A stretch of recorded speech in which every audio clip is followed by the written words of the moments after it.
नमस्कार साथियों, स्वागत है आपका अपने YouTube channel study with AB में।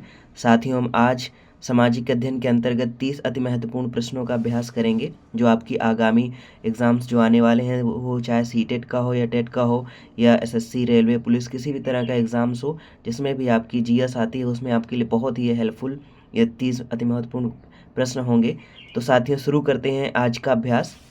आज का पहला प्रश्न है, भारत में सबसे अधिक शहरीकरण किस राज्य में देखा जाता है? तो आपका option A Maharashtra, option B Tamil Nadu, option C Bihar, option D Uttar Pradesh. तो साथियों, इसका सही जवाब होगा आपका जो भारत में सबसे अधिक शहरीकरण किस राज्य में देखा जाता है वो है आपका ऑप्शन ए महाराष्ट्र में। अगले प्रश्न पर आते हैं। प्रश्न नंबर 2, पंचायती राज प्रणाली का प्रमुख उद्देश्य क्या है? ऑप्शन ए न्यायपालिका को सशक्त करना, ऑप्शन बी विधायकों की संख्या बढ़ाना, ऑप्शन सी स्थानीय स्वशासन को मजबूत करना और ऑप्शन डी केंद्र सरकार को अधिक शक्ति देना। तो जो पंचायती राज प्रणाली का जो प्रमुख उद्देश्य है साथियों वो क्या है आपका? स्थानीय स्वशासन को मजबूत करना। तो इसका जो सही जवाब हो जाएगा वो ऑप्शन सी सही जवाब होगा। अगले प्रश्न पर आते हैं। प्रश्न नंबर 3, सर्वाधिक जल विद्युत उत्पादन क्षमता किस राज्य में है? Option A Jammu Kashmir, option B Uttarakhand, option C Himachal Pradesh, option D Karnataka. तो जो सर्वाधिक जल विद्युत उत्पादन की क्षमता जिस राज्य के पास है वह है आपका हिमाचल प्रदेश। तो साथियों, इसका सही जवाब होगा ऑप्शन सी सही जवाब होगा। अगले प्रश्न पर आते हैं। प्रश्न नंबर 4, भूमि क्षरण का सबसे बड़ा कारण क्या है? ऑप्शन ए नदियां सूख जाना, ऑप्शन बी हरित पट्टी बढ़ना, ऑप्शन सी सारा देश पहाड़ी होना और ऑप्शन डी अधिक सिंचाई व जल भराव। तो जो भूमि क्षरण का जो सबसे अधिक बड़ा कारण क्या है वह आपका क्या है साथियों? अधिक सिंचाई व जल भराव, यानी ऑप्शन डी आपका सही जवाब होगा। अगले प्रश्न पर आते हैं। प्रश्न नंबर 5, उदारवाद किस सिद्धांत का समर्थन करता है? ऑप्शन ए धर्म आधारित राज्य, ऑप्शन बी राज्य सत्ता सर्वोपरि, ऑप्शन सी सैन्य शासन और ऑप्शन डी व्यक्ति की स्वतंत्रता सर्वोपरि। तो जो उदारवाद होता है वो क्या होता है, यानी किसी भी तरह से वो किसी धर्म या किसी भी चीज़ को समर्थन नहीं करता। तो उदारवाद किस सिद्धांत का समर्थन करता है? तो यानी व्यक्ति की स्वतंत्रता सर्वोपरि है, यानी आपका ऑप्शन डी जो होगा वो सही जवाब होगा। ऑप्शन डी सही जवाब, व्यक्ति की स्वतंत्रता सर्वोपरि। तो साथियों, आपको वीडियो कैसा लग रहा है? अगर आपको वीडियो अच्छा लग रहा है तो इसे लाइक कर लें और अपने इस चैनल को सब्सक्राइब कर लें जिससे आपको समय समय पर अच्छे वीडियो का नोटिफिकेशन मिलते रहें और आपका अभ्यास ऐसे निरंतर जारी रहे और आप अपने एग्जाम में बिल्कुल सफल हों। और अपने साथियों के साथ भी शेयर कर दें जिससे उन्हें भी इसका लाभ मिल सके। आते हैं अगले प्रश्न पर। प्रश्न नंबर 6, संगम काल की प्रमुख गतिविधि यानी क्या थी संगम काल में प्रमुख गतिविधि? ऑप्शन ए धातु शिल्प, ऑप्शन बी कृषि व समुद्री व्यापार, ऑप्शन सी चरवाही, ऑप्शन डी मछली पालन। तो जो संगम काल की प्रमुख गतिविधि थी वो क्या थी साथियों? ऑप्शन बी कृषि व समुद्री व्यापार, ये सही जवाब होगा। प्रश्न नंबर 7, सत्याग्रह का उद्देश्य क्या था? ऑप्शन ए सशस्त्र संघर्ष, ऑप्शन बी औद्योगिक विकास, ऑप्शन सी नैतिक बल से अन्याय का विरोध और ऑप्शन डी हिंसक विद्रोह। तो जो सत्याग्रह का उद्देश्य क्या था साथियों? यानी कि नैतिक बल से अन्याय का विरोध, यानी कि आपका सी सही जवाब होगा साथियों। ऑप्शन सी सही जवाब होगा। अगले प्रश्न पर आते हैं। प्रश्न नंबर 8, धर्मनिरपेक्षता का अर्थ क्या है? ऑप्शन ए राज्य धर्म विरोधी होता है, ऑप्शन बी राज्य सभी धर्मों के प्रति निष्पक्ष रहता है, ऑप्शन सी राज्य केवल बहुसंख्यक धर्म को महत्व देता है, ऑप्शन डी राज्य किसी एक धर्म को मान्यता देता है। तो जो धर्म निरपेक्षता का अर्थ होता है कि राज्य सभी धर्मों के प्रति निष्पक्ष रहता है। तो इसका सही जवाब होगा आपका ऑप्शन बी सही जवाब होगा। प्रश्न नंबर 9, चोल प्रशासन की विशेषता यानी जो जो चोल राजवंश था उसकी क्या विशेषता थी? ऑप्शन ए सैनिक शासन, ऑप्शन बी केंद्रीय नियंत्रण, ऑप्शन सी दास प्रथा और ऑप्शन डी ग्राम सभाओं की मजबूत भूमिका। तो जो चोल प्रशासन की विशेषता थी साथियों वो क्या था? आपका ऑप्शन डी ग्राम सभाओं की मजबूत भूमिका, यानी ऑप्शन डी आपका सही जवाब होगा। प्रश्न नंबर 10, तापमान वितरण का मुख्य कारक? ऑप्शन ए वनों की संख्या, ऑप्शन बी अक्षांश, ऑप्शन सी मानव गतिविधियां और ऑप्शन डी मृदा प्रकार। तो जो तापमान वितरण का जो मुख्य कारण है वो है आपका क्या है साथियों? आपको बताना है इसका सही जवाब। तो यानी क्या है? अक्षांश। जो तापमान का वितरण होता है कैसे? अक्षांशों के हिसाब से होता है। किस अक्षांश में कितना तापमान होगा ये डिपेंड करता है। तो इसका सही जवाब होगा आपका ऑप्शन बी अक्षांश। प्रश्न नंबर 11, संसदीय शासन की प्रमुख विशेषता। ऑप्शन ए राष्ट्रपति सर्वोपरि, ऑप्शन बी कार्यपालिका का संसद के प्रति उत्तरदायित्व, ऑप्शन सी सामंतवादी शासन और ऑप्शन डी कार्यों का पूर्ण पृथक्करण। तो जो संसदीय शासन की प्रमुख विशेषता क्या होती है, जो कार्यपालिका होती है वो संसद के प्रति क्या होती है, उत्तरदायी होती है। तो यानी बी ऑप्शन जो होगा वो आपका सही जवाब होगा, कार्यपालिका का संसद के प्रति उत्तरदायित्व।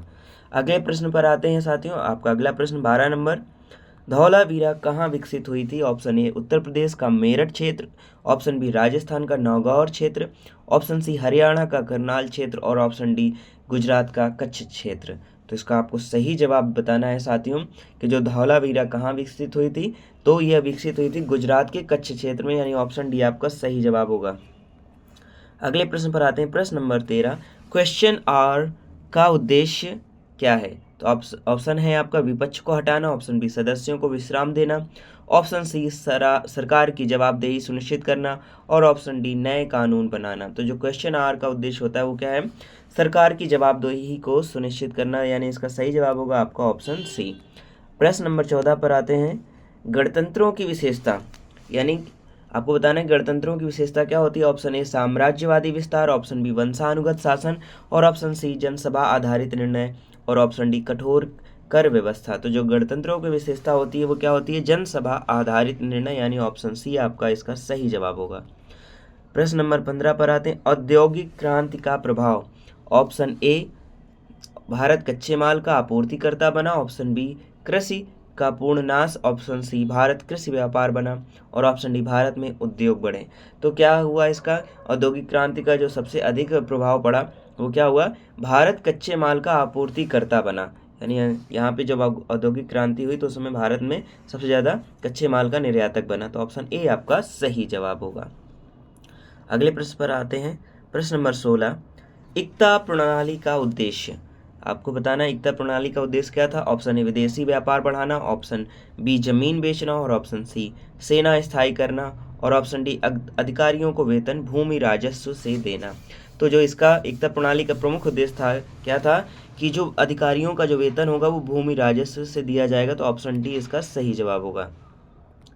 अगले प्रश्न पर आते हैं। प्रश्न नंबर 17, लोकसभा का गठन किस आधार पर होता है, यानी आपको बताना है। ऑप्शन ए धार्मिक आधार पर, ऑप्शन बी प्रत्यक्ष चुनाव व जनसंख्या के आधार पर, ऑप्शन सी राष्ट्रपति नियुक्ति के आधार पर और ऑप्शन डी राज्य द्वारा नामांकन के आधार पर। तो जो लोकसभा का गठन होता है वो कैसे होता है, आपका प्रत्यक्ष चुनाव व जनसंख्या के आधार पर, यानी ऑप्शन बी आपका सही जवाब होगा। प्रश्न नंबर 18, नदी द्रोणी बनने का कारण। जो नदी द्रोणी बनती है वो किस कारण से बनती है आपको बताना है। ऑप्शन ए मानव क्रिया द्वारा, ऑप्शन बी तलछट जमने की वजह से, ऑप्शन सी प्लेटों के उठाव की वजह से और ऑप्शन डी क्षय द्वारा सैल कटाव। तो जो नदी द्रोणी यानी गहरी गहरी घाटियां बनती है, नदी द्रोणी बनने का जो कारण होता है वो क्या होता है, अपक्षय द्वारा सैल कटाव। तो यानी ऑप्शन डी आपका सही जवाब होगा। अगले प्रश्न पर आते हैं। प्रश्न नंबर 19, नीति निर्देशक तत्व कहाँ है, यानी कौन से भाग में है आपको बताना है, संविधान के किस भाग में है। तो नीति निर्देशक तत्व आपका ऑप्शन है भाग 9 में, ऑप्शन बी भाग 2 में, ऑप्शन सी भाग 4 में और ऑप्शन सी भाग 5 में और ऑप्शन डी भाग 4 में। तो जो नीति निर्देशक तत्व कहाँ पर है साथियों ये आपको बताना है। तो नीति निर्देशक तत्व कौन से भाग में, आपके भाग 4 में है, या ऑप्शन डी सही जवाब होगा। प्रश्न नंबर 20 पर आते हैं। समानता का अधिकार कहाँ है।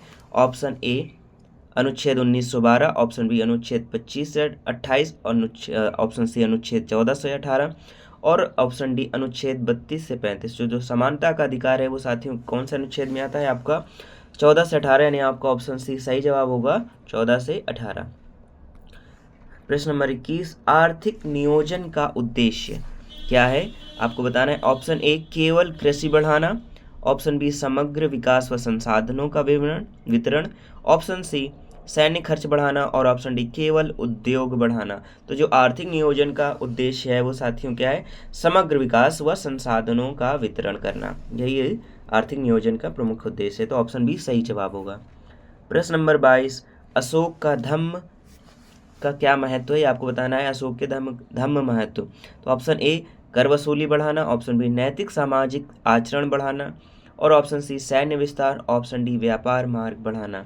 तो जो अशोक के धम्म का जो महत्व था वो क्या था, नैतिक सामाजिक आचरण को बढ़ाना था। तो ऑप्शन बी आपका सही जवाब होगा।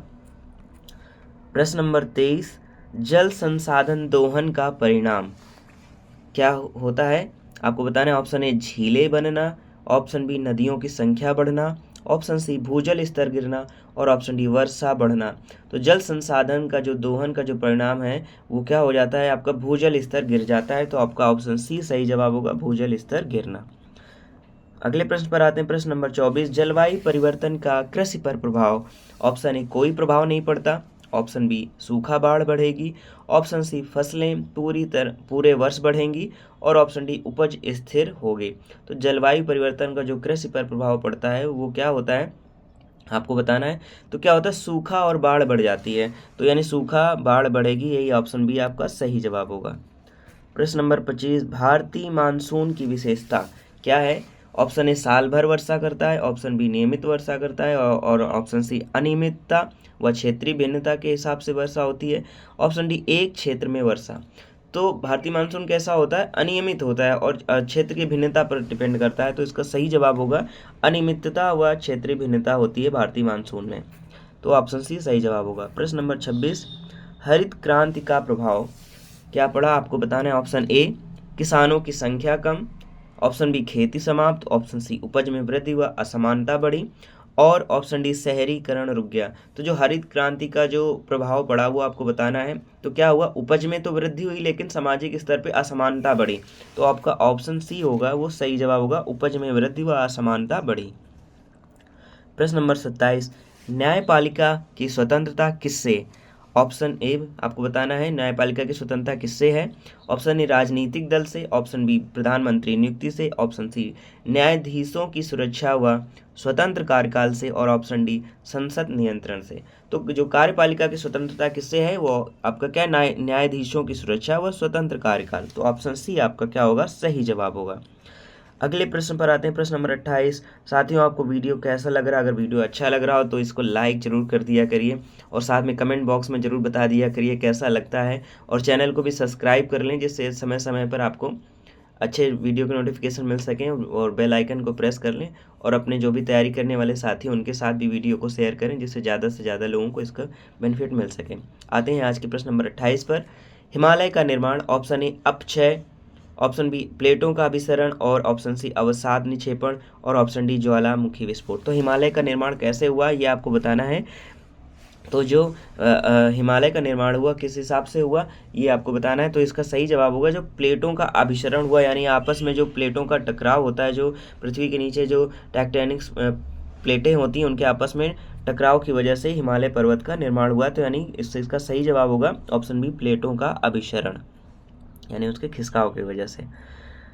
प्रश्न नंबर 29, चरक का संबंध किससे है, यानी आपको बताना है ये जो चरक हैं ये कौन थे, यानी किससे था इनका संबंध। ऑप्शन ए स्थापत्य से, ऑप्शन बी आयुर्वेद से और ऑप्शन सी धातु विज्ञान से और ऑप्शन डी खगोल विज्ञान से। तो जो चरक थे ये बहुत बड़े आयुर्वेद चिकित्सक थे। तो इसका सही जवाब होगा आपका ऑप्शन बी सही जवाब होगा, आयुर्वेद से था इनका संबंध चरक जी का। आज के अंतिम प्रश्न पर आते हैं। आज का अंतिम प्रश्न है प्रश्न नंबर 30, प्राथमिक क्षेत्र का उदाहरण क्या है, आपको बताना है। यानी कि प्राइमरी सेक्टर का एग्जाम्पल क्या है यहाँ पे आपको बताना है। ऑप्शन ए रेल परिवहन, ऑप्शन बी सॉफ्टवेयर उद्योग, ऑप्शन सी बैंकिंग और ऑप्शन डी मछली पालन व कृषि। तो जो प्राइमरी सेक्टर होते हैं वो साथियों क्या होता है, कृषि से रिलेटेड होता है। इसका जो सही जवाब होगा ये क्या होगा, मछली पालन व कृषि। तो ऑप्शन डी आपका सही जवाब होगा। तो साथियों आपको वीडियो कैसा लगा जरूर बताइएगा कमेंट बॉक्स में। आज के अभ्यास यहीं तक। Thank you so much.